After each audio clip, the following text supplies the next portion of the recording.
అందరికీ వందనాలు. నేటి దినమున కొరకు ఏర్పాటు చేయబడినటువంటి దేవుని వాక్య భాగమును భయభక్తులుగా చదువుగా విందుము. అది ఎఫెసీయులకు రాసిన పత్రిక 5వ అధ్యాయము 15 నుంచి 18 వరకు చదువుగా విందుము.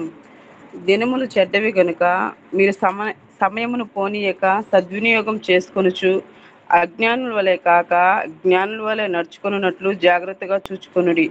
ఇందు నిమిత్తము మీరు అవివేకులు కాక ప్రభు యొక్క చిత్తమేమిటో గ్రహించుకొనుడి. మరియు మద్యముతో మత్తులై ఉండకుడి, దానిలో దుర్వ్యాపారం కలదు. అయితే ఆత్మ పూర్ణులై ఉండుడి. ఇంతటితో ఈ వాక్య భాగమును ముగించుకుందాము. ఆమేన్. మన ప్రభువైన యేసుక్రీస్తు నామములో చేరి వచ్చినటువంటి మీ అందరికి కూడా వందనాలు తెలియజేస్తా ఉన్నాను. ఈ ఉదయకాలపు శుభాలు తెలియజేస్తా ఉన్నాను. ఈ సమయంలో మనము దేవుని వాక్యాన్ని ధ్యానం చేసుకుందాం. అందుకంటే ముందుగా చిన్న ప్రార్థన చేసుకుందాం. మహాగణుడా, మహోన్నతుడా, పరిశుద్ధుడా, నీకు స్తోత్రం నాయనా. ఈ ఉదయకాల సమయంలో తండ్రి మేమందరం కూడా ఈ విధంగా చేరి ప్రభా ఇప్పటి వరకు పాటలు పాడాం తండ్రి. నేను సమయంలో ప్రాముఖ్యమైన అంశానికి వచ్చినాం. వాక్యాన్ని ప్రభా ధ్యానించుకోబోతుండగా సహాయం దయచేయండి నాయనా. నన్ను మీరు మీ పరలోక జ్ఞానంతో నింపండి. నేను నాలో మీరు నుండి ప్రభా నన్ను మీ బోరగా వాడుకోమని విజ్ఞాపన చేస్తా ఉన్నాను ప్రభా. స్తోత్రములు నాయనా. చేరువచ్చిన ప్రతి ఒక్కరిని బట్టి వందనాలు తెలియజేస్తున్నాను ప్రభా. ప్రతి ఒక్కరిని మీరు జ్ఞాపకం చేసుకొని వారి కుటుంబాలను దీవించండి నాయనా. ఎంతో నాయనా ఆశతోటి తండ్రి ఆ బిడ్డల ప్రభా ఉదయకాల సమయంలో తండ్రి నేను వాక్యం విన్నకొచ్చిన ప్రభా సహాయం దయచేయండి అయ్యా. మీరు వారితో వాక్యం ద్వారా మాట్లాడండి, వాళ్ళ కుటుంబాల్లో మార్పు తీసుకురండి అయినా. ప్రతి ఒక్కరికినైనా మీరు తగిన విధంగా తండ్రి మీరు వాక్యం ద్వారా మాట్లాడి వాళ్ళ కుటుంబ జీవితాల్లో మేలు చేయమని విజ్ఞాపన చేస్తున్నాను. మీకు స్తోత్రములు తండ్రి నాయనా. అదేవిధంగా ప్రభువా నేను చేరి వచ్చినటువంటి ప్రతి ఒక్కరిని మీరు జ్ఞాపకం చేసుకొని వాళ్ళ కుటుంబాల్లో ఉన్నటువంటి ప్రతి సమస్యను ప్రతి అనారోగ్యాన్ని మీరు తీసివేయండి. అందరికి కూడా సంతోషము, సమాధానము, మంచి ఆరోగ్యాలు తండ్రి వాళ్ళ జీవితాల్లో మీరు మేలు చేసి ప్రభువా ప్రతి కుటుంబం చుట్టూ మీ కంచి వేసి కాపాడి ఎవరికి ఎటువంటి సాతాను శోధనలు చేయకుండా మీ కనికరము మీ కృప ఎల్లప్పుడూ వారితో ఉంచి తండ్రి మీరే సహాయం దయచేయమని తండ్రి. వాక్యము తండ్రి చెప్పబోతుండగా నన్ను కూడా మీరు సిలువ చాటును మరుగుపరుచుకోండి. వాక్యం వింటున్న ప్రతి ఒక్కరినైనా తండ్రి ఆశ కలిగి ప్రభు వాక్యం వినడానికి సహాయం దయచేయమని మీ కృప మా అందరితో ఉంచమని నడిపిస్తున్నటువంటి సురేష్ బాబు బ్రదర్కు వారి కుటుంబాన్ని కూడా మీరు జ్ఞాపకం చేసుకొని దీవించమని యేసుక్రీస్తు నామములో అడిగి వేడుకుంటున్నాను తండ్రి. ఆమేన్.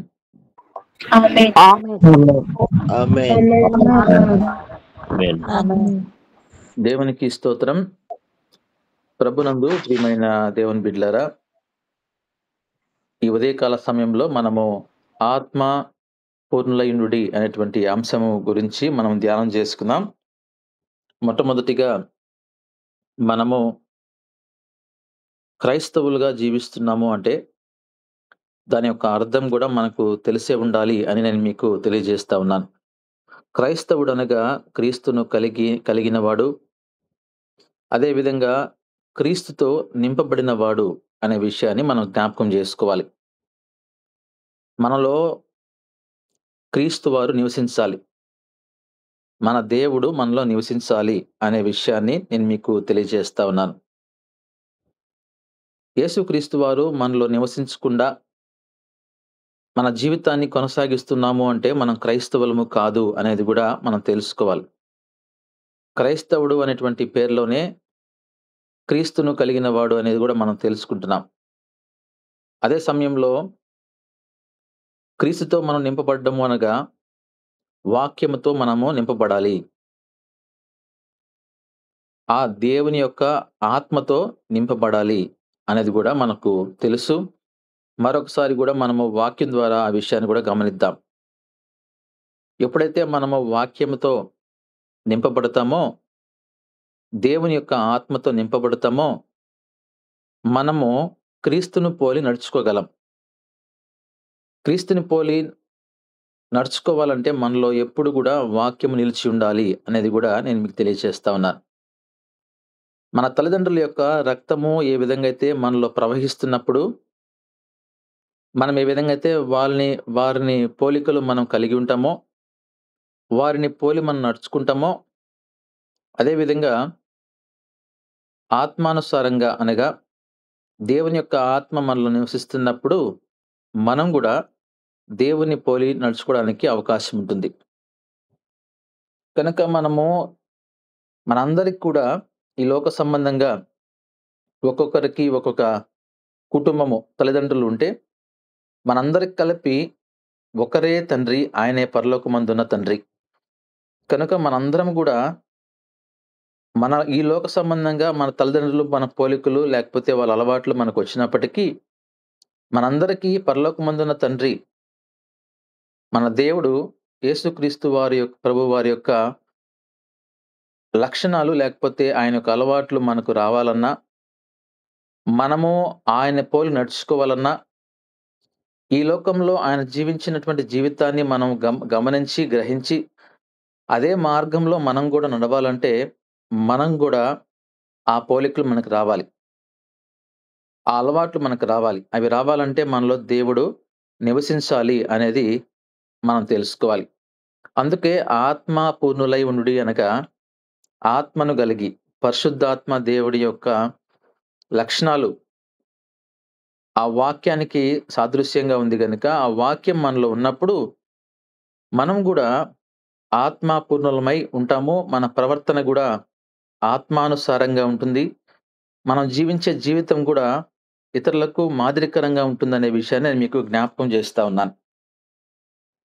ఒకసారి మనము యోహాను సువార్త 1వ అధ్యాయాన్ని మనం గమనించినప్పుడు, ఈ 1వ వచనంలో ఆదియందు వాక్యముండెను, వాక్యము దేవుని యొద్ద ఉండెను, వాక్యము దేవుడై ఉండెను, ఆయన ఆదియందు దేవుని యొద్ద ఉండెను, సమస్తమును ఆయన మూలముగా కలిగెను, కలిగి ఉన్నదేదియు ఆయన లేకుండా కలుగలేదు అనే మాట ఇక్కడ మనం చూస్తా ఉన్నాం.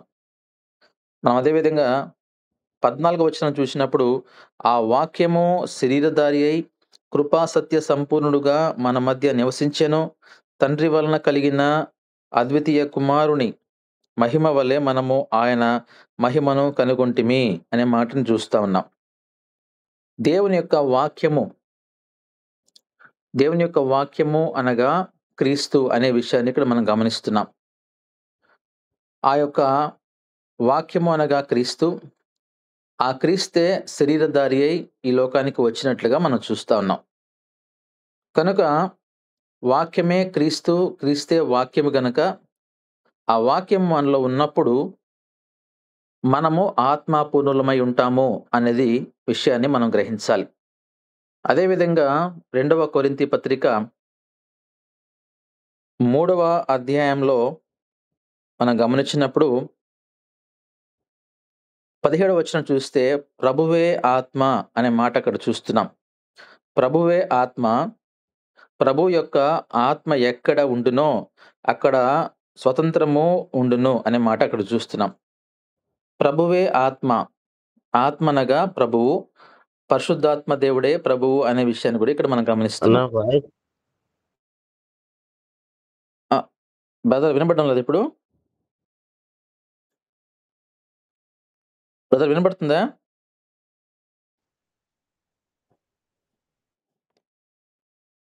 ఇప్పుడు వినపడుతుందా బ్రదర్? ఇప్పుడు వినపడుతుందన్న. ఇప్పుడు వినపడుతుందన్న. సిగ్నల్స్ ఓకే ఓకే అన్న. Okay brother. ఇక్కడ సిగ్నల్స్ ఇది వైఫై లేదు ఈరోజు, అందువల్ల ఒక్కసారి కనబడితే అట్లా ఉంటుంది. కొద్దిగా గమనిస్తానండి. రైట్. కనుక మనము ఆత్మ దేవుడే ఆత్మ కనుక, దేవుని వాక్యానికి వ్యతిరేకమైనవన్నీ కూడా మనలో నుంచి మనం తీసివేసుకోవాలి. కనుక దేవుని యొక్క ఆత్మతో మనం నింపబడాలంటే, మన యొక్క హృదయం అంతా ఖాళీగా ఉన్నప్పుడు దేవుని యొక్క వాక్యం ద్వారా మనం నింపుకోవచ్చు. ఎప్పుడైతే మనము దేవుని వాక్యం ద్వారా మనము నింపుకుంటామో, దేవుని యొక్క ఆత్మకు, పరిశుద్ధాత్మ దేవునికి అధికారానికి మనం లోబడతాం. ఎప్పుడైతే మనము ఆ విధంగా పరిశుద్ధాత్మ దేవుని యొక్క అధికారానికి మనం లోబడతామో, అప్పుడే దేవుడు మనలో నుంచి ఆయన మనలో కార్యాలు చేసేటువంటి అవకాశం ఉంది. ఎప్పుడైతే నీలో ఆ యొక్క పరిశుద్ధాత్మ నివసించదో, పరిశుద్ధాత్మ దేవుడు నివసించడో, అప్పుడు దేవుని వాక్య ప్రకారంగా జీవించలేవు. ఎందుకని? నీలో దేవుని వాక్యం లేదు గనక. ఏ విధంగా మనం చూస్తామో ఆ కీర్తనల గ్రంథంలో గూడా ఒక చెట్టుకి నీళ్లున్నప్పుడు ఏ విధంగా అయితే అది తగిన కాలంలో ఫలమిస్తుందో, వాక్యం నీలో నిలిచి ఉండాలి. ఈరోజు మన కుటుంబంలో మనం గమనించినప్పుడు ఎందుకు మన కుటుంబాలు ఫలభరితంగా లేదు? ఎందుకు మన కుటుంబాల్లో ఎప్పుడు గూడా శోధనలు, ఎప్పుడు గూడా అల్లరులు, ఎప్పుడు గూడా ఆటలు, పాటలు, దేవుని వాక్యానికి వ్యతిరేకమైనవి కొనసాగుతూ ఉన్నాయి అంటే, నీ కుటుంబంలో వాక్యం లేదు. నీ కుటుంబంలో ఉన్నటువంటి వ్యక్తులలో పరిశుద్ధాత్మ దేవుడు నివసించడం లేదు. హృదయమే దేవుని ఆలయము అని దేవుని వాక్యం సెలవిస్తుంది. నీ హృదయంలో దేవుని వాక్యము నిలిచి ఉండాలి. దేవుని వాక్యము నీ హృదయంలో నిలిచి ఉన్నప్పుడు, నీవు ఆ వాక్యాన్ని నెమరు వేసుకుంటూ నీ జీవితాన్ని కొనసాగిస్తావు. ఎప్పుడైతే నువ్వు దేవుని వాక్యాన్ని నీ హృదయంలో నిలిచి ఉండదో, మరి నువ్వు వాక్యాన్ని ఎలా నెమరు వేసుకుంటావు? ఈరోజు మన ప్రవర్తన, మన మాట తీరు, మన యొక్క చూపు, మన చేతులు, మన అవయవాలన్నీ కూడా దేవుని కొరకు ప్రయాస పడడం లేదు అంటే, దేవుని ఆత్మ నీలో లేదు. ఆ విషయాన్ని నువ్వు గ్రహించాలి. ఎప్పుడైతే నువ్వు ఆ విషయాన్ని గ్రహిస్తావో, ఎప్పుడైతే నీలో వాక్యము లేదు అనే సత్యాన్ని గ్రహిస్తావో, ఆ రోజు నీ జీవితాన్ని నువ్వు మార్చుకుంటావు. ఎప్పుడైతే నువ్వు గ్రహింపు లేకుండా జీవిస్తావో, ఎప్పటికి నీలో మార్పు రాదు అనేది నేను మీకు తెలియజేస్తా ఉన్నాను. పరిశుద్ధాత్మ దేవుడు మనలో ఉన్నప్పుడు, మన మార్గాన్ని ఆయన సరళం చేస్తాడు. కుటుంబ వ్యవస్థని ఎలా కొనసాగించుకోవాలో నేర్పిస్తాడు. కుటుంబంలో భర్త యొక్క విలువ ఏంటి అనేది ఆయన తెలియజేస్తాడు. కుటుంబంలో భార్య యొక్క విలువేంటో ఆయన తెలియజేస్తాడు. కుటుంబంలో పిల్లల యొక్క విలువేంటో ఆయన తెలియజేస్తాడు. ఆత్మ పూర్ణులై ఉండడం అనగా, దేవుని ఆత్మ మనలో ఉన్నప్పుడు, దేవుడు కొన్ని కార్యాలు చేస్తాడు. ఆయన మనకు దేవుని జ్ఞానము అనగా పరలోక జ్ఞానాన్ని ఇస్తాడు. ఆ జ్ఞానం ద్వారా నీవు కొనసాగుతున్నప్పుడు, నీ కుటుంబము ఎల్లప్పుడూ గూడా సంతోషంతో ఉంటుందనే విషయాన్ని నేను మీకు తెలియజేస్తా ఉన్నాను. ఈరోజు మన కుటుంబ జీవితంలో సాతానుడికి చోటిస్తున్నాము అంటే, నీలో వాక్యము లేదు అనేది గ్రహించాలి. అందుకోసం మనము ఆత్మ పూర్ణులమై ఉండాలి అంటే, మనలో పరిశుద్ధాత్మ దేవుడు నివసించాలి అనగా, మనలో హృదయమంతా గూడా సాతాను సంబంధమైనటువంటి విషయాలు, ఈ లోక సంబంధమైన విషయాలు మనము అవన్నీ ఖాళీ చేసుకొని, మన హృదయాన్ని ఖాళీగా ఉన్నప్పుడు, దేవుని యొక్క వాక్యం ద్వారా నింపుకోవచ్చు. ఈరోజు మందిరంలో నువ్వు చేరి వాక్యం వింటున్నావు, మంచిదే. ఆ వాక్యాన్ని నువ్వు నింపుకోవడానికి నీ హృదయం ఖాళీగా ఉంటే గదా! నీ హృదయంలో అంతా గూడా చెడు ఆలోచనల తలంపులతో నువ్వు జీవిస్తా ఉన్నప్పుడు, మరి దేవుని వాక్యానికి ఎక్కడ చోటుంది? ఆలోచించాలి ఈ విషయాన్ని. అందుకే మనము ఆత్మానుసారముగా జీవించాలన్నా, ఆత్మ పూర్ణులై జీవించాలన్నా మనలో హృదయంలో మన ఖాళీ చేసుకున్నప్పుడు, దేవుని వాక్యానికి మనం చోటిచ్చినప్పుడు, దేవుడు మనల్ని నడిపిస్తాడు అనేది నేను మీకు తెలియజేస్తా ఉన్నాను. మనము చదివిన వాక్య భాగాన్ని ఒకసారి మనం గమనిస్తే, ఎఫెసీ పత్రిక 5వ అధ్యాయంలో మనం చూసినప్పుడు, ఆ వాక్య భాగాన్ని మనం గమనించినప్పుడు, దినములు చెడ్డవి గనక అనే మాట చూస్తున్నాం. దినములు చెడ్డవిగా ఉన్నాయి. సమయాన్ని పోనివ్వకూడదు, సద్వినియోగం చేసుకోవాలి. మనము అజ్ఞానుల వలె ఉండకూడదు. మనం జ్ఞానుల వలె నడుచుకోవాలి. జ్ఞానము కలిగి నడుచుకోవాలి. నీ కుటుంబ జీవితాన్ని జ్ఞానంతో నువ్వు కొనసాగించుకోవాలి. ఎవరో చెప్పిన మాట వినడం గాదు. ఎవరో వాళ్ళు ఆ పక్కింటి వాళ్ళు, లేపోతే వీళ్ళు, లేపోతే ఇంకొకరు చెప్పిన వారు కాదు. దేవునితో మాట్లాడినప్పుడు దేవుడు జ్ఞానం ఇస్తాడు. ఆ జ్ఞానంతో నువ్వు నడుచుకోవాలి. జాగ్రత్తగా నీ ప్రవర్తన చూసుకోవాలి. అదే విధంగా మద్యముతో మత్తులై ఉండకుడి. దానిలో దుర్వ్యాపారం ఉంది అయితే ఆత్మపూర్ణులయుండుడి అనే మాట అక్కడ చూస్తున్నాం. ఆ ఆత్మపూర్ణులై ఉండడం అనేది మనకు ప్రాముఖ్యం.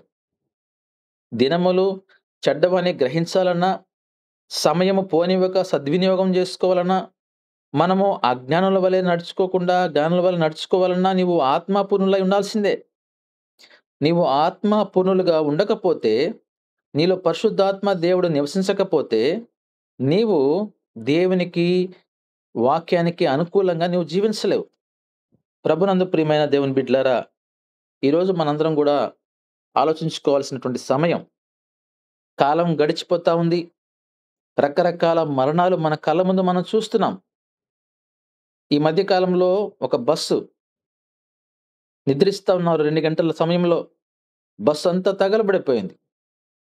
ఎవరికి వాళ్ళు నిద్రపోతా ఉన్నారు. మెలకువగా ఉన్నవారు బ్రతికి బయటికి రాగలిగారు.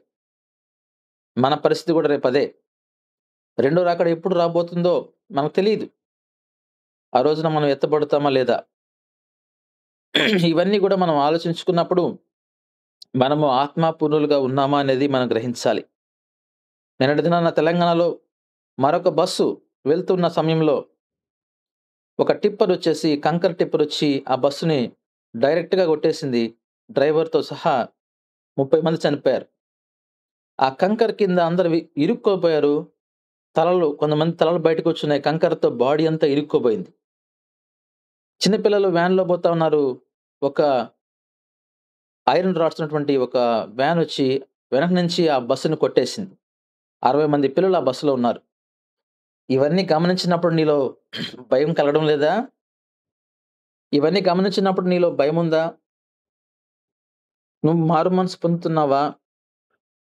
ఒకసారి నీ కుటుంబ జీవితంలో నీ ప్రవర్తన ఒకసారి జ్ఞాపకం జేసుకో. నీ 4 గోడల మధ్య నీ కుటుంబ జీవితంలో నువ్వెలా ఉంటున్నావో ఒకసారి ఆలోచించుకో. భార్య, ఓ భర్త, పిల్లలారా, యవ్వనస్తులారా, ఎలా ఉంటున్నాం మనం ఈ రోజున? ఉద్యోగ స్థలంలో మరి మన గృహంలో ఎవరైతే ఉంటున్నారో వాళ్ళక్కడ ఉండరు గదా! ఉద్యోగ స్థలంలో నువ్వు ఏ విధంగా ఉంటున్నావు? నువ్వు ఏ విధంగా విచ్చలవిడిగా ప్రవర్తిస్తున్నావు? నువ్వు ఏ విధంగా నీ యొక్క దేవుని వాక్యానికి అనుకూలంగా ఉందా నీ ప్రవర్తన అక్కడ? ఉద్యోగ స్థలంలో దేవుడు నిన్ను బట్టి ఆయన మహింపరచబడుతున్నాడా? జాగ్రత్తగా జ్ఞాపకం జేసుకోవాలి ఈ విషయాన్ని. ఆత్మపూర్ణులై ఉండాలి. ఎంతకాలం ఇలా ఉంటావు?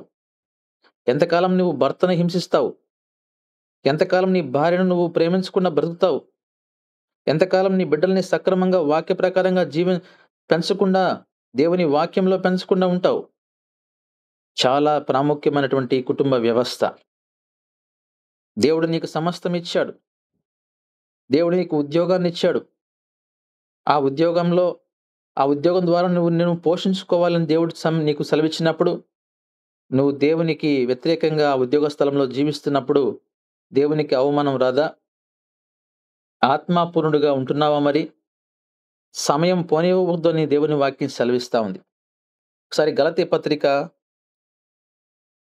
5వ అధ్యాయము 16, 17 వచనాలు మనం గమనించినప్పుడు, నేను చెప్పినదేమనగా ఆత్మానుసారముగా నడుచుకొనుడి, అప్పుడు మీరు శరీరేచ్ఛను నెరవేర్చరు.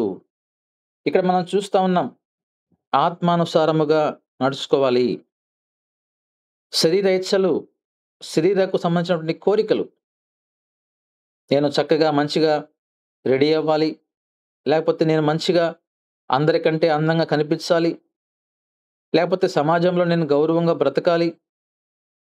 ఇవన్నీ కూడా మంచివే. కానీ ఎంతవరకు ఇవి మంచివి అనేది మనం ఆలోచించినప్పుడు, ఆత్మానుసారంగా నడుచుకోవడంతో దీన్ని పోలిస్తే శరీరము కంటే కూడా మనము ఆత్మకు ప్రాధాన్యత ఇవ్వాలి. శరీరాన్ని ఏ విధంగా అయితే నువ్వు అందంగా అలంకరించుకుంటావో, అంతకంటే ప్రాముఖ్యంగా నీ ఆత్మను అలంకరించుకోవాలి. ఆత్మానుసారంగా నువ్వు నడుచుకోవాలి. ఇతరులు నిన్ను గమనించినప్పుడు నువ్వు పరిశుద్ధాత్మ దేవుడు నీలో ఉన్నాడు, యేసుక్రీస్తు బిడ్డ అనేటువంటి విషయాన్ని గమనించాలి కదా! అలా గమనించినప్పుడు నీవు నీ దేవుడు నీ ద్వారా ఆయన మహింపరచబడతాడు. ఆత్మానుసారంగా నడుచుకోవడం. శరీరము ఆత్మకును, ఆత్మ శరీరమునకును విరోధముగా ఆపేక్షించును. అవి 2 కూడా శరీరము, ఆత్మ అనేది వ్యతిరేకంగా ఉంటాయి. 2 కూడా ఒకటిగా ఉండవు ఒక్కొక్క సందర్భంలో. కనుక అవి 2 కూడా శరీరము యొక్క ఆశలు, కోరికలు వేరేగా ఉంటాయి. ఆత్మ అనేది ఆత్మ యొక్క సంబంధమైనటువంటి ఆ ఆశలు, కోరికలు వేరేగా ఉంటాయి. ఇవి ఒకదానికొకటి వ్యతిరేకముగా ఉన్నవి. గమనించాలి ఆ విషయాన్ని. కనుక మీరేమి నిశ్చయించుదురో వాటిని చేయకుందురు. కనుక అక్కడ ఏమవుతుందంటే వాటి మధ్య సంబంధం లేనప్పుడు, ఎప్పుడైతే అవి వ్యతిరేకంగా ఉంటాయో, నువ్వు ఏం చేయాలో కూడా ఒక్కొక్కసారి నువ్వే కన్‌ఫ్యూజ్ అయిపోతావు. అందుకోసమే ఆత్మానుసారంగా జీవించినప్పుడు, పరిశుద్ధాత్మ దేవుని యొక్క వాక్యాన్ని అనుసరించినప్పుడు, యేసుక్రీస్తు వారి యొక్క మార్గంలో నడిచినప్పుడు, నీవు శరీరేచ్ఛలను జయించగలవు. శరీర ఆశలు, కోరికలు జయించాలంటే నువ్వు దేవుని వాక్యాన్ని ఈ రోజున ధ్యానం చేసుకోవాలి. ప్రభునందు ప్రియమైన దేవుని బిడ్డలారా, నామకార్థపు క్రైస్తవుల జీవితాలు విడిచిపెట్టండి. మీ ముందు జరుగుతున్న మరణాలను గమనించండి. ఈరోజు మారుదాంలే, రేపు మారుదాంలే, ఇంకా సమయం ఉందని అనుకుంటున్నారేమో. మరణం ఏ రోజు ఎలా వస్తుందో ఎవరికి తెలియదండి. నిన్నటి దినాన ఎవరైతే ఆ బస్సు, ఆ కంకర్‌లో ఆ టిప్పర్ కొట్టేసిన తర్వాత చనిపోయారో ఒక కుటుంబం, ముగ్గురు కుమార్తెలు చనిపోయారు. తల్లిదండ్రులు ముగ్గురు బిడ్డల్ని బస్సు ఎక్కించారు. వారు ఆయా హాస్టల్‌లో చదువుకుంటున్నారు. ఆ బిడ్డలను బస్సు ఎక్కించారు. బీటెక్ చదువుతున్నారు. మరొకరు చదువుతున్నారు. మరి కోర్స్ చదువుతున్నారు. ముగ్గురు బిడ్డలు చక్కగా చదువుకున్నారు. నాన్న మీరు ల్యాప్‌టాప్ పెట్టుకున్నారా? మీ బుక్స్ పెట్టుకున్నారా? ఆ! పెట్టుకున్నాం డాడీ. పెట్టుకున్నాం అమ్మా. ముగ్గురిని కూడా బస్సు ఎక్కించారు. ముగ్గురు కూడా విగతజీవులుగా ఇంటికొస్తే వాళ్ళ తండ్రి అల్లాడిపోతున్నాడండి. ఎంతో బాధేస్తదండి. దేవుడిచ్చిన ముగ్గురు బిడ్డల్ని కోల్పోయాడంటే ఆయన అంటున్నాడు, ఒక్కరన్నా ఉంటే నాకు బాగుండేదే. ఈరోజు నీకు ఆ బిడ్డల విలువ తెలుస్తుందా? ఆ బిడ్డల విలువ నీకు తెలుస్తుందా? బిడ్డలు నువ్వు దేవుని వాక్య ప్రకారంగా పెంచుకుంటున్నావా? లేకపోతే ఆ బిడ్డలు నువ్వే చంపేస్తున్నావా? ఆలోచించుకో ఒకసారి. ఆ బిడ్డల్ని పరలోక రాజ్యానికి వెళ్ళకుండా నరకానికి వెళ్ళడానికి నువ్వే మార్గం చూపిస్తున్నావా? ఆలోచించుకోవలసిన సమయం. చిన్నప్పటి నుంచి నీ బిడ్డల్ని దేవుని వాక్యానుసారంగా పెంచకపోతే ఒకరోజు నువ్వు దేవునికి సమాధానం చెప్పాలి. వారికంటే ముందుగా నువ్వే నరకంలో వేయబడతావు తల్లిదండ్రులుగా. ఎందుకంటే నీకు దేవుడిచ్చింది బహుమానం. ఆ బహుమానాన్ని నువ్వు ఏ విధంగా పెంచాలి? ఈ రోజున ఒక చిన్న సమస్యొస్తే మనం చూస్తున్నాం పేపర్‌లో. తల్లిదండ్రులు అప్పులు చేస్తారు.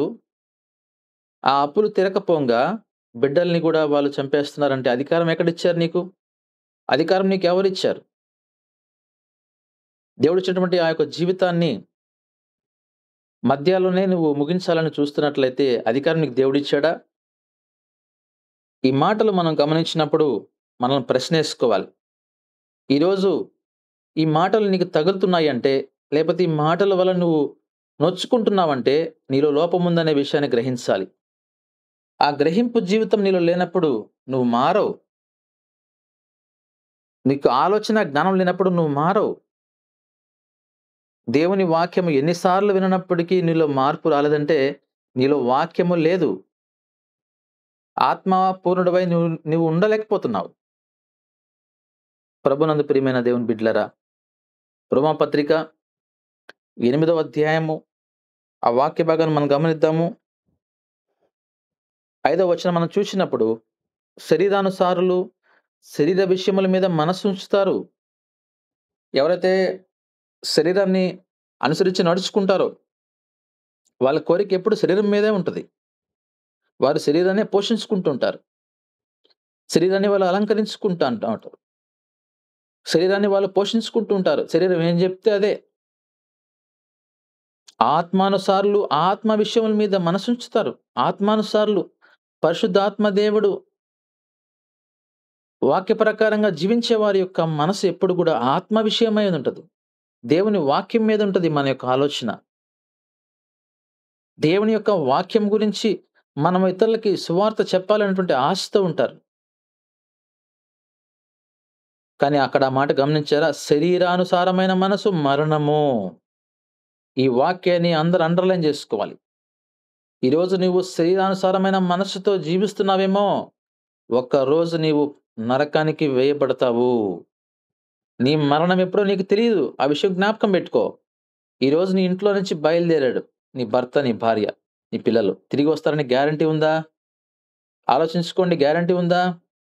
ఈ గత 10 రోజుల క్రితమే 2 బస్సుల యాక్సిడెంట్లు. ఒక బస్సులో 20 మంది చనిపోయారు. ఒక బస్సులో 30 మంది చనిపోయారు. ఏ బస్సు ప్రయాణము, ఏ కారు ప్రయాణము, ఏ ఆటో, బైక్ ప్రయాణంకి గ్యారంటీ లేదు. ఒకటే గ్యారంటీ. నువ్వు చనిపోయిన తర్వాత నువ్వు పరలోకానికి వెళ్తావా? వెళ్ళవా? ఆ గ్యారంటీ మాత్రం నీ చేతిలో ఉందండి. ఆ గ్యారంటీ మాత్రం నీ చేతిలో ఉంది. జ్ఞాపకం పెట్టుకో. ఆ గ్యారంటీ మనలో ఉన్నప్పుడు, నీవు ఆత్మానుసారంగా జీవించినప్పుడు ఒక ధైర్యం నీలో ఉంటది.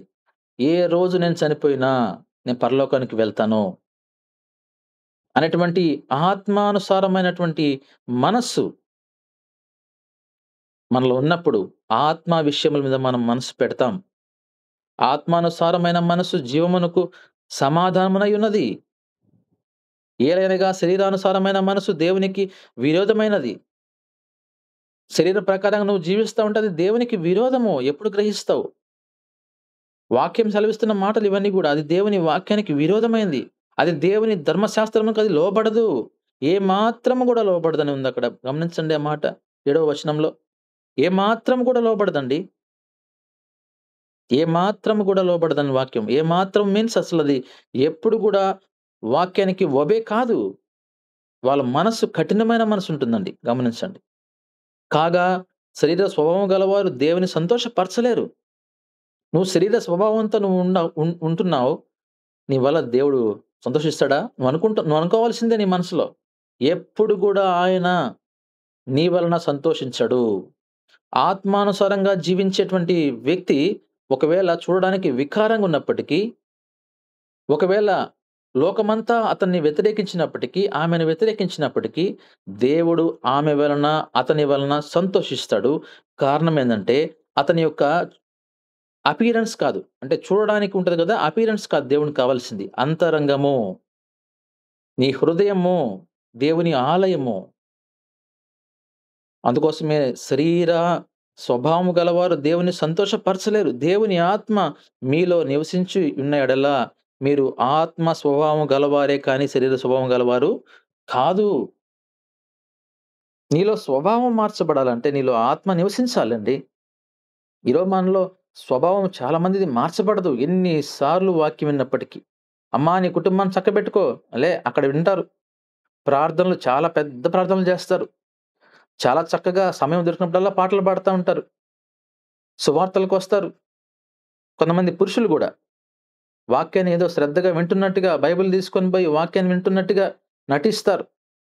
సువార్తలో బ్రహ్మాండంగా పాల్గొంటారు. నీలో మార్పెక్కడుంది? నీవు శరీర స్వభావంగా జీవిస్తా ఉంటే, నువ్వెప్పుడు ఇంకా దేవుని యొక్క ఆత్మానుసారమైన జీవితం జీవిస్తావు. ఎవడైనా క్రీస్తు ఆత్మ లేనివాడైతే వాడు కాడు అనే వాక్యం సెలవిస్తా ఉంది గదా! క్రీస్తు ఆత్మ నీలో లేకపోతే నువ్వు దేవుడు వాడివి కాదండి. నువ్వు క్రైస్తవుడివి గాదు. నువ్వు చెప్పుకోవాల్సింది ఈ లోకంలో నువ్వు క్రైస్తవుడివని. నువ్వు క్రైస్తవుడు కాదండి. ఈ మాట నేను చెప్పడం కాదు. వాక్యం అంటున్నమాట. నీలో దేవుడు లేకపోతే, దేవుని ఒక ఆత్మ నీలో నివసించకపోతే నువ్వు దేవుని వాడివి కాదు. నువ్వు ఊరికనే క్రైస్తవుడిగా అందరి ముందు ఒకవేళ వేషమేయచ్చేమో గానీ, నువ్వు పోయేది నరకానికి అనే విషయాన్ని జాగ్రత్తగా ఒకసారి కూర్చొని ఆలోచించుకో. ఎవరికి వారు ఒకరోజు ఒంటరిగా నీ గృహంలో కూర్చొని ఆలోచించుకో. నువ్వు చేసేటువంటి ప్రవర్తన, నీ పనులు, నువ్వు పరలోకానికి నువ్వు మార్గం వేసుకుంటున్నావా? నీ బిడ్డల్ని మార్గం చూపిస్తున్నావా పరలోకానికి? ఏమి చేసినప్పటికీ ఏదైనా గూడా ఒకరోజు నువ్వు సమాధానం దేవునికి చెప్పాల్సిందే. ఆ సమయము త్వరలోనే వచ్చినప్పుడు, ఆ రోజు నీవు దేవుని ముందు తలంచక తప్పదు. ఆయన ఒక చిట్టా నీకు విప్పి చూపిస్తాడు. నీ గురించి మొత్తం. కాబట్టి చూడండి 12వ వచనంలో, కాబట్టి సహోదరులారా, శరీరానుసారమైన ప్రవర్తించుటకు మనము శరీరమునకు రుణస్థులము గాదు. ఈ మాటను చాలా జాగ్రత్తగా గమనించండి. నీవు శరీరానికి ఏమైనా రుణస్థుడివా? నిన్ను శరీరం ఏమన్నా ఇక్కడ సృష్టించిందా? నువ్వు శరీరానికి ఏమన్నా నువ్వు తిరిగి రుణం కలిగి ఉన్నావా? కాదు. మీరు శరీరానుసారముగా ప్రవర్తించిన ఎడల చావవలసిన వారై ఉందురు. ఇది గుర్తుపెట్టుకో. నువ్వు శరీరానుసారంగా జీవిస్తే నువ్వు ఒకరోజు చనిపోతావు. ఎక్కడ చనిపోతావు? మొదటి మరణం అందరికి కామన్. ఇది కాదండి. రెండవ మరణం ఉంటది, నీకు జాగ్రత్త. ఆత్మచేత శరీర క్రియలను చంపినడెలా జీవిస్తావు. ఆత్మచేత పరిశుద్ధాత్మ పూర్ణులై పరిశుద్ధాత్మానుసారంగా అనగా వాక్యానుసారంగా నువ్వు జీవించినప్పుడు శరీర క్రియలను నువ్వు చంపగలవు. ఆ కెపాసిటీ నీకు దేవుడు ఇస్తాడు. నువ్వు ఈ రోజుకి నువ్వు బూతు మాటలు మాట్లాడడం ఆపలేకపోతున్నావంటే నీలో ఆత్మ లేదు. గమనించాలి ఈ విషయాన్ని.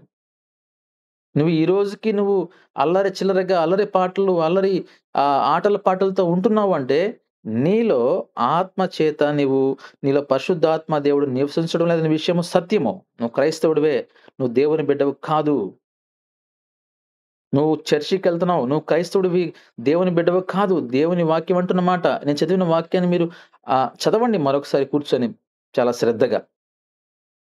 ఆత్మానుసారమైన జీవితం నీవు లేనప్పుడు నీవు ఒకరోజు చనిపోతావు. మరణాన్ని నువ్వు రుచి చూస్తావు. ఆత్మానుసారమైన జీవితం నీలో ఉన్నప్పుడు శరీరాన్ని నువ్వు చంపుకుంటావు. శరీర క్రియలను నువ్వు చంపే శక్తి నీకు దేవుడిస్తాడు. ఈరోజు ఆ శరీర క్రియలను, ఆశలను చంపలేకపోతున్నావంటే నీవిలో దేవుని వాక్యము నిలబడ్డం లేదు. దేవుని ఆత్మచేత ఎందరు నడిపింపబడుదురో వారందరూ దేవుని కుమారులై ఉందురు. ఈ మాటను అందరూ చదవండి ఒకసారి జాగ్రత్తగా. రోమాపత్రిక 8వ అధ్యాయము 14 వచనం చదవండి అందరూ కూడా. దేవుని ఆత్మచేత ఎందరు నడిపింపబడుదురో వారందరూ దేవుని కుమారులై ఉందురు. దేవుని కుమారులు, కుమార్తెలుగా నువ్వు పిలువబడాలంటే దేవుని ఆత్మచేత నువ్వు నడిపింపబడాలి. దేవుని ఆత్మ నీలో ఉన్నప్పుడు నీ ప్రవర్తన అంతా మార్చబడుతుంది కదా. ఈరోజు మనలో దేవుని ఆత్మ ఉందంటారా? చివరికి ఒక మాట చదివి నేను ముగిస్తాను. ఎఫెసీ పత్రిక 4వ అధ్యాయము మనం గమనించినప్పుడు ఈ మాటలో ఒక మాట చూడండి. 30వ వచనంలో దేవుని పరిశుద్ధాత్మను దుఃఖపరచుకుడి. ఈరోజు నువ్వు దుఃఖపరుస్తున్నావేమో. ఏమండి, ఎంతకాలం దుఃఖపరుస్తారండి దేవుణ్ణి నీ ప్రవర్తన ద్వారా? ఎంతకాలం ఆయన బాధ పెడతారండి? నిన్ను ప్రేమించి ఆయన సృష్టిస్తే ఈరోజు నీవు ఆయన కొరకు నీ జీవితాన్ని త్యాగం చేయలేకపోతున్నావా? ఆయన నీ కొరకు సిలువలో మరణిస్తే ఆయన తప్పులేం చేయలేదు. ఆయన పరిశుద్ధుడు, పవిత్రుడు. ఆయన జీవితాన్ని, రక్తాన్ని కారిస్తే ఈరోజు నీవు దేవుని కొరకు నీ యొక్క ప్రవర్తన మార్చుకోలేకపోతున్నావా? ఎందుకు దుఃఖపరుస్తున్నావు? విమోచన దినం వరకు ఆయన యందు మీరు ముద్రింపబడి ఉన్నారు. సమస్తమైన ద్వేషము, కోపము, క్రోధము, అల్లరి, దూషణ, సకలమైన దుష్టత్వమును మీరు విసర్జించుడి. ఇవన్నీ మనలో ఉండేది. నీలో పరిశుద్ధాత్మ దేవుడు ఉన్నప్పుడు ఇవన్నీ ఎందుకు వస్తాయి మనకు? నీలో పరిశుద్ధాత్మ దేవుడు అనగా యేసుక్రీస్తు వారు అనగా దేవుని వాక్యము నీలో నివసించినప్పుడే ఇవన్నీ వస్తాయి. నీలో ఆ వాక్యము నిలిచి ఉండినప్పుడు నీలో ద్వేషం ఎందుకు వస్తుంది? కోపం ఎందుకు వస్తుంది? క్రోధం ఎందుకు వస్తుంది? అల్లరి ఎందుకు వస్తుంది? దూషణ ఎందుకు వస్తుంది? సకలమైన దుష్టత్వం నీలో ఎందుకు వస్తుంది? ఇవి రావు కదా. ఇవన్నీ విసర్జించుడి అనే మాట ఇక్కడ మనం చూస్తున్నాం. వాటిని మనము వదిలేయాలి, విడిచిపెట్టాలి. లేకపోతే నీ వల్ల దేవుడు దుఃఖపడుతూ ఉంటాడండి. దుఃఖపడుతూ ఉంటాడు. నువ్వు క్రైస్తవుడని ఈ లోకంలో పిలుచుకోవచ్చేమో గాని నువ్వు ఇవన్నీ విడిచిపెట్టకపోతే దేవుడు నీ వలన బాధపడుతూ ఉంటాడు. అయ్యో, నేను ఈ బిడ్డని నేను సృష్టించానే, నా చేత్తో ఈ బిడ్డని తయారు చేశానే, ఏంటి ఈ బిడ్డ ప్రవర్తన? ఒక భార్యగా భర్తగా వాళ్ళిద్దరిని కలిపానే, ఒక కుటుంబంగా చేశానే, ఏంటి ఈ ప్రవర్తన? కొందరికి గమనించారు లేదో, వివాహమై ఉంటుంది, పిల్లలు పెద్దోళ్ళు అయిపోతూ ఉంటారు. వాళ్ళిద్దరు ఇప్పటికి కూడా కొట్లాడుతూనే ఉంటారు. గమనించండి. పిల్లలు పెద్దోళ్ళు అయిపోతూ ఉంటారు, వాళ్ళు కొట్లాడుతూనే ఉంటారు. మరి క్రైస్తవులు కాదా? అమ్మా, ఖచ్చితంగా క్రైస్తవులే. మరి చర్చికి పోరా? ఖచ్చితంగా పోతారండి. దేవుని వాక్యాన్ని వినరా? ఖచ్చితంగా వింటారండి. మరి ఎక్కడ మార్పు లేదు? ఆ మార్పు మాత్రం మమ్మల్ని అడగొద్దు. ఆ మార్పు మళ్ళా రాదు. ఎక్కడేసావురా గొంగలంటే అక్కడే ఉంటది. ప్రవర్తనలో మార్పు ఉండదు. మళ్ళీ క్రైస్తవులమే. నీ వల్ల నీ బిడ్డలు, నీ వల్ల నీ కుటుంబం నాశనమైపోతుంది. గమనిస్తున్నావా? ఓ భార్య, ఓ భర్త, నీవు మార్పు లేనందువల్ల నీ బిడ్డలు ఈరోజు నాశనం అయిపోతున్నారు. గమనిస్తున్నావా? నీ వల్ల రేపు నీ బిడ్డలు శాపం అనుభవిస్తున్నారు. గమనిస్తున్నావా? ఈరోజు మీ ఇద్దరు ఎలా ఉంటారో రేపు నీ బిడ్డలు వాళ్ళ కుటుంబ జీవితంలో వాళ్ళు అలా ఉంటారు. గమనిస్తున్నావా? ఆత్మానుసారమైన జీవితం జీవించండి ఇప్పటికైనా. నీ మరణము హఠాత్తుగా రాక మునుపే, నరకానికి వెళ్ళక మునుపే నీ కుటుంబాన్ని కట్టుకో. వాక్యం ఒకవేళ ఖండితంగా ఒకవేళ కఠినంగా అనిపిస్తుందేమో నీకు, జాగ్రత్త. దానివల్ల నువ్వు ఇబ్బంది పడొద్దు. నీకు కఠినంగా అనిపిస్తుందంటే నీలో లోపం ఉంది అనేది గ్రహించు చాలు. నువ్వు లెఫ్ట్ అయిపోవడం కాదు గ్రూప్‌లో నుంచి. లేకపోతే నువ్వు ఆ మీటింగ్ జరుగుతున్నప్పుడు ఈ వాక్యం చెప్తున్నప్పుడు వెళ్ళిపోవడం కాదు. మార్చుకో. నిన్ను నువ్వు మార్చుకోవాలి. మార్చుకోకపోతే వాక్యం చెప్పేది ఒకటే, నువ్వు నా బిడ్డవు కాదు, నీవు సాతాను బిడ్డవి, నరకానికి వెళ్తావు. కనుక మనందరం కూడా క్రైస్తవులుగా జీవిస్తున్నామంటే ఆత్మానుసారమైన జీవితం, ఆత్మ పూర్ణులంగా మనం జీవించినప్పుడు దేవుడు బిడ్డగా మనం స్వీకరిస్తాడు. దేవుడు మన ప్రవర్తన చూసి ఆయన సంతోషిస్తాడు. నా బిడ్డ కుటుంబంలో ఉన్న ఒకటే విధంగా ఉన్నాడు, సంఘంలో ఉన్న ఒకటే విధంగా ఉన్నాడు, సమాజంలో ఉన్న ఒకటే విధంగా ఉన్నాడు, ఆఫీసులో ఉన్న ఒకటే విధంగా ఉన్నాడు. నా బిడ్డ నా వాక్య ప్రకారంగా జీవిస్తున్నాడు. వీడు నా బిడ్డ, ఈయన నా ప్రియ కుమారుడు, నేను ఈయన యందు ఆనందిస్తున్నాను. ఏ విధంగా యేసుక్రీస్తు వారు ఎప్పుడైతే బాప్తిజం తీసుకున్నప్పుడు పరిశుద్ధాత్మ దేవుడు చెప్పాడో, పరలోకమందున తండ్రి చెప్పాడో, ఆ విధంగా మన గురించి కూడా మన పరలోకమందున తండ్రి సాక్ష్యం ఇవ్వాలని కోరుకుంటూ ఈ వాక్యాన్ని ముగిస్తున్నాను. దేవుడి మాటలు మన హృదయంలో భద్రపరిచి దీవించును గాక. ఆమేన్. ఆమేన్. అని దేవుడు మనల్ని హెచ్చరిస్తుండగా ఆత్మ చేత మనం నడిపించబడాలి. ఈ లోకపు మాటల చేత కాదు గాని, ఈ లోకపు ప్రవర్తన చేత కాదు గాని, దేవుని ఆత్మ చేత మనం నడిపించబడినట్లయితే మనము పరిశుద్ధాత్మ మన ప్రవర్తన, మన ఆలోచనలు, మన క్రియలు చక్కగా ఉంటాయి. ఆత్మ లేని దేవుని ఆత్మ లేకపోతే మన క్రియలు చెడ్డవిగా ఉంటాయి. దేవునికి అవమానకరంగాను, సమాజానికి అవమానకరంగా ఉంటాయని దేవుడి దినాన మనల్ని హెచ్చరిస్తూ ఉంటున్నాడు. కాబట్టి ప్రియ దేవుని బిడ్డ, క్రీస్తు యొక్క ఆత్మ చేత క్రైస్తవులం అనే మాట కాదు గాని, దేవుని ఆత్మ లేకపోతే క్రైస్తవులుగా ఉండి కూడా ప్రయోజనము లేదు. అందుకే అంటున్నాడు, మీరెవరో నాకు తెలియదని. మనం దేవుని ఆత్మ చేత నడిపించబడాలని, ఇటు వాక్యము మన హృదయంలో నూరంతలుగా ఫలించాలని, ప్రతి ఒక్కరూ పరిశుద్ధాత్మ చేత నడిపించబడాలని మన మధ్యలో ఉన్న వినీలా సిస్టర్ గారు వాక్య ఫలింపు నిమిత్తము క్లుప్తంగా ప్రార్థన చేయాలని ప్రభు పేట మనం చేస్తూ ఉంటాం. ప్రార్థించుకుందామండి.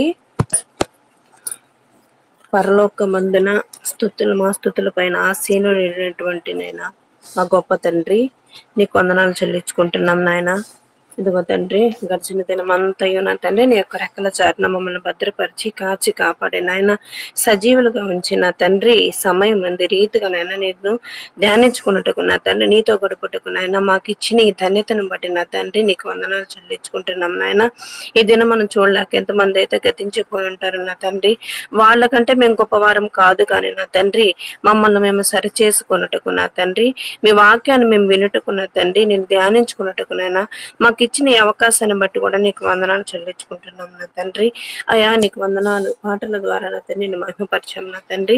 అయా ఎదుగో నా తండ్రి, నేను వాక్యం ద్వారా నా తండ్రి మీరు మాకు అందించిన విషయాలను బట్టి నీకు వందనాలు చెల్లించుకుంటున్నాం నాయన. తండ్రి నీ దాసులు నా తండ్రి నన్ను నిలవబడి నా తండ్రి మాకు నా తండ్రి చెప్పిన వాక్యాలను బట్టి నీకు వందనాలు చెల్లించుకుంటున్నాం నాయన. అన్నని దీవించండి, ఆశీర్వదించండి నా తండ్రి. నాయన అన్న చేసిన పని బాటలో మీరు తోడుగా ఉండమని అడుగుతున్నాం నా తండ్రి. నాయన కుటుంబాన్ని చూసుకుంటున్నా తండ్రి, ఉద్యోగం చూసుకుంటున్నాయన ఇదిగో నా తండ్రి, నాయన నీ సేవలు నా తండ్రి నాయన కొనసాగుచుండగా నా తండ్రి నీవు ఇచ్చిన తండ్రి నాయన అదిగో శక్తిని బట్టి ఆరోగ్యమును బట్టి నా తండ్రి నీకు వందనాలు చెల్లించుకుంటున్నాం. తగు జ్ఞానమును నా తండ్రి ఇంకా నాయన రెట్టింపు చేయమని అడుగుచున్నాం నా తండ్రి. సహాయం చేయండి.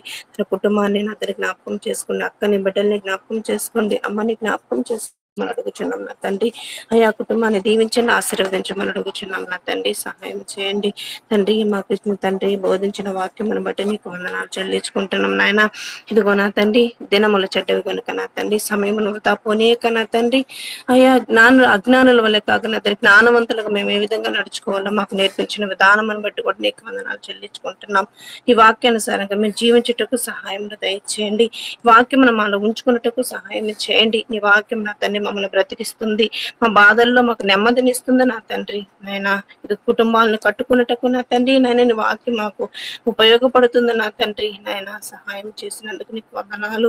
మమ్మల్ని మేము సరి చేసుకున్నటకు నా తండ్రి వాక్యం నా తండ్రి నాకు తండ్రి మాకు నాయన జ్ఞానముని ఇస్తుంది నా తండ్రి. మా కుటుంబాన్ని కట్టుకున్నటకు నా తండ్రి వాక్యం నా తండ్రి మాకు నాయన సరిపోతుంది నా తండ్రి. సహాయం చేయమని అడుగుచున్నాం నా తండ్రి.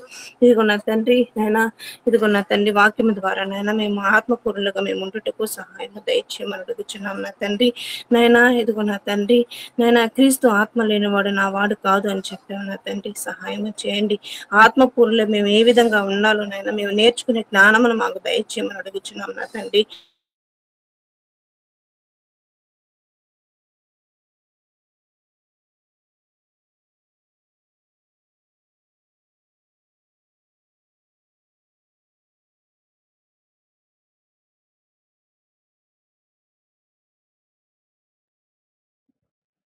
నీకు ఇదిగో మా కుటుంబాల్లో నా తండ్రి ఎన్నో సమస్యలు ఉండొచ్చు నా తండ్రి. నైనా ఇదిగో నా తండ్రి ఎన్నో శాంతి సమాధానం కుటుంబాలు ఉంటుండగా నా తండ్రి నాయన నీ వాక్యం ద్వారా మా కుటుంబాలు మేము కట్టుకున్నట్టుకు సహాయం దయచేయమని అడుగుచున్నాం నా తండ్రి. నాయన ఈ రోజు బాగుంది రేపు బాగుంటది ఉండదని మాకైతే నమ్మకం లేదు నా తండ్రి. అయితే నా తండ్రి నాయన మేము మరణమైనప్పుడు నా తండ్రి నాయన ఇదిగో నా తండ్రి నీ దగ్గరికి వచ్చే వారంగా మేము ఉంటున్నామా, మరణానికి నైనా ఇదిగో నైనా నరకానికి పోయే వారంగా మేము ఉంటున్నామా నా తండ్రి. అది మేము సరి చేసుకునే నా తండ్రి నాయన మమ్మల్ని మేము చక్కబెట్టుకున్నట్టుకు నా తండ్రి నాయన నీ కృపను అనుగ్రహించమని అడుగుచున్నాం నా తండ్రి. సహాయం దయచేయండి నాయన. విన్న ప్రతి ఒక్కరము నా తండ్రి నాయన మమ్మల్ని మేము సరి చేసుకున్నట్టుకు నా తండ్రి జ్ఞానమును దయచేయమని అడుగుచున్నాం నా తండ్రి. నీ వారినైనా నీ వాక్యాన్ని నా తండ్రి నాయన ఇదిగో మా హృదయాల్లో మేము ఉంచుకొని నా తండ్రి నాయన దినమంతా కూడా నేను మేము ధ్యానించుకున్నట్టుకు నాయన నాయన సహాయం దయచేయమని అడుగుచున్నాం నా తండ్రి.